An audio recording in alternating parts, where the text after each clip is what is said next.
Hello guys, welcome back to my channel. আজকে আমার একদম একটুও ভিডিও বানানোর ইচ্ছে ছিল না, কিন্তু ভিডিও বানাতে হচ্ছে কারণ আজকে আমার ঠাকুমার ভাইয়ের বাবার মা মারা গেছেন। তো আমাকে তো সেখানে যেতেই হবে, তাই তিনি তো মারাই গেছেন, তাহলে আমার আর দুঃখ পেয়ে লাভ কি? তাই ভাবলাম গেট রেডি, ভিডিওটা বানিয়ে ফেলি। চলো তোমাদেরকে দেখাবো কিভাবে তিনি জমে দক্ষিণ দুয়ারে ট্রাভেল করছেন।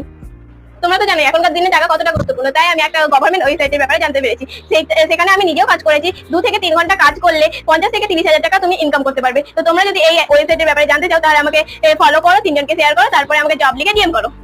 নিচে যে ফটোটা দেখতে পাচ্ছ ওই ফটোটা তোমরা যদি মিলিয়ে আমাকে স্ক্রিনশট করে ডিএম করো আর ফলো করো, নিয়ে ডিএম করো, তাহলে আমি তোমাদেরকে আইফোনের সমান টাকা দেবো। অনলাইন পেমেন্ট করবো, ফোন পেতে আর লাইভ পেমেন্ট করবো। তোমরা স্ক্রিনশট করে ফলো করো, নিয়ে আমাকে ডিএম করো। থামো থামো, এই ভিডিওটাকে এড়িয়ে যাও না। এই ভিডিওটাকে 5 জনকে শেয়ার করো, ফলো করো, দেখবে তোমার বাড়িতে 24 ঘন্টার মধ্যে খবর শুনতে পাবে। আমি জানি এটা যদি বিরাট কোহলির পরিবারের ফটো হতো তাহলে তোমরা সবাই লাইক ফলো শেয়ার করতে। এটা গৌতম গম্ভীরের পরিবারের ফটো বলে তোমরা কেউ লাইক শেয়ার কমেন্ট করো না। গৌতম গম্ভীরকে ভালোবাসো, তোমরা লাইক শেয়ার কমেন্ট করো প্লিজ। যদি তুমি জানতে চাও